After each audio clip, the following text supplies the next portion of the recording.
আসসালামু আলাইকুম। তো এখন দুপুর গড়িয়ে গেছে, প্রায় বিকেল 3টে বাজে। তো আমরা এখন যাচ্ছি গরুর জন্য ঘাস কাটতে। তো এই ঘাসটি হলো লিপিয়ার ঘাস। তো আমরা 6 শতাংশ জমিতে লিপিয়ার ঘাস চাষ করেছি। সেই ঘাসটি আমরা এখন কাটতে যাচ্ছি। তো আপনারা সাথে থাকুন।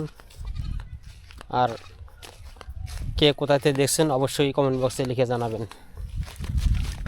আর আমাদের লিপিয়ার ঘাসের একটা রোগ দেখা দিয়েছে। ঘাস বেশি বড় হয়নি, তবু কেন জানি লাল হয়ে যাচ্ছে। তো আপনাদেরকে দেখাবো, আপনারা অপেক্ষা করুন। আর কেন এই ঘাসগুলো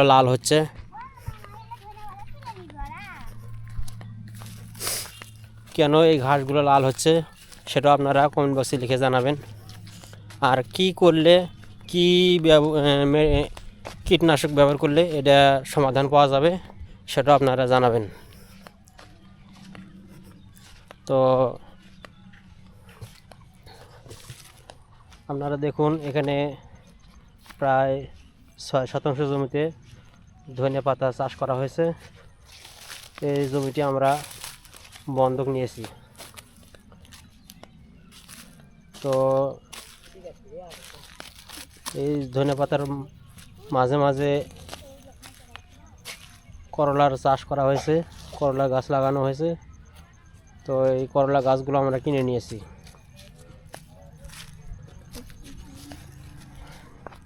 তো যাই হোক, আপনাদেরকে এই ঘাসের রোগটা আপনাদেরকে দেখাই, তাহলে আপনারা বুঝতে পারবেন কেন এই ঘাসটা লাল হয়েছে। অবশ্যই আপনারা জানাবেন। তো আমরা ঘাসের জমিতে চলে এসেছি। তো আপনাদেরকে বলেছিলাম যে ঘাস লাল হয়ে গেছে, কেন যে লাল হয়েছে আমরা বুঝতে পারতেছি না। যদি আপনাকে দেখাই তাহলে আপনারা বুঝতে পারবেন।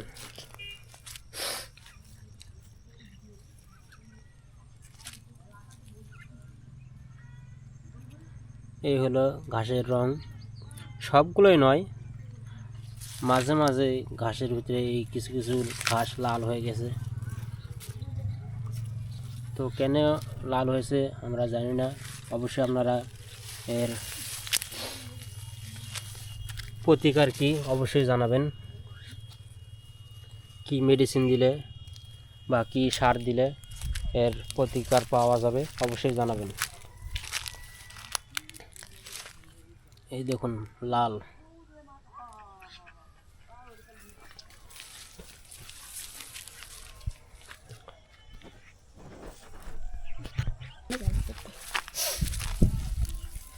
বিসমিল্লাহির রহমানির রহিম।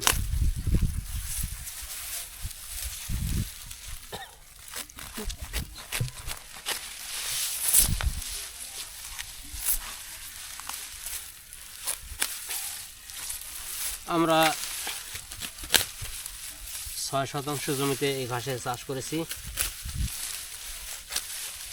তো ঘাস বেশি বড় হয়নি, তারপরেও কেন জানি ঘাস লাল হয়ে গেছে। সেটা আপনাদেরকে একটু আগেই বলেছি।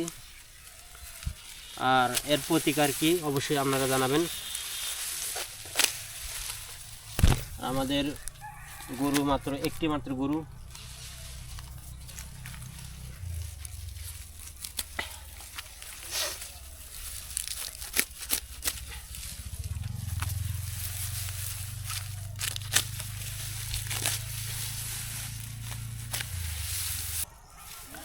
তো আমরা ঘাস কাটার প্রায় শেষ পর্যায়ে এসেছি। তো আমরা সামান্য কিছু ঘাস কেটে আমরা বাড়ির দিকে চলে যাব।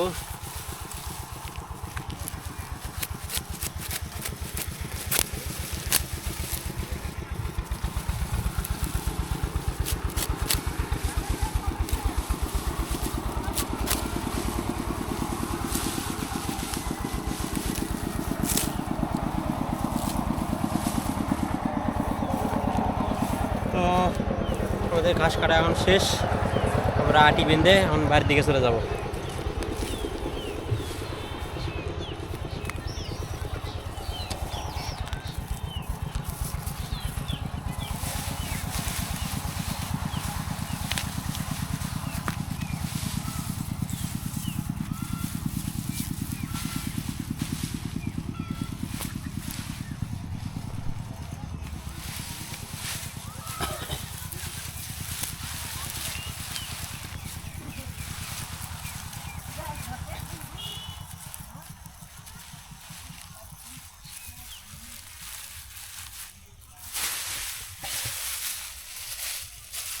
তো বন্ধুরা, আমাদের ঘাস কাটা শেষ। তো আমরা 2 আটি ঘাস কাটলাম, এগুলো 2 আটি। আল্লাহর রহমতে এই 2 আটি ঘাস হলেই একটা গরুর জন্য যথেষ্ট।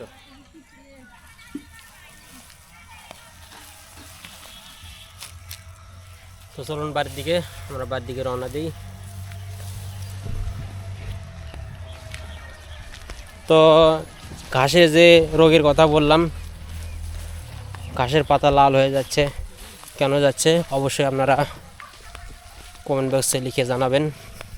এর প্রতিকার কি, কি কীটনাশক দিলে বা কি মেডিসিন দিলে এর প্রতিকার পাওয়া যাবে, অবশ্যই আপনারা জানাবেন। তো আমরা এখন বাড়ির দিকে যাচ্ছি, আর আমার পাশে রয়েছে আমার ক্যামেরাম্যান। Hi guys. তো ক্যামেরাম্যান হিসেবে ও নতুন, ভালোভাবে শ্যুট নিতে পারে না, তবুও আমি শিখিয়ে দিয়েছি কিভাবে ক্যামেরা ধরতে হয়। তো আস্তে আস্তে শিখে যাবে। আর আজকের ভিডিও এ পর্যন্তই। আপনারা ভিডিওটি কে কোথা থেকে দেখছেন অবশ্যই কমেন্ট বক্সে লিখে জানাবেন। তো ধন্যবাদ।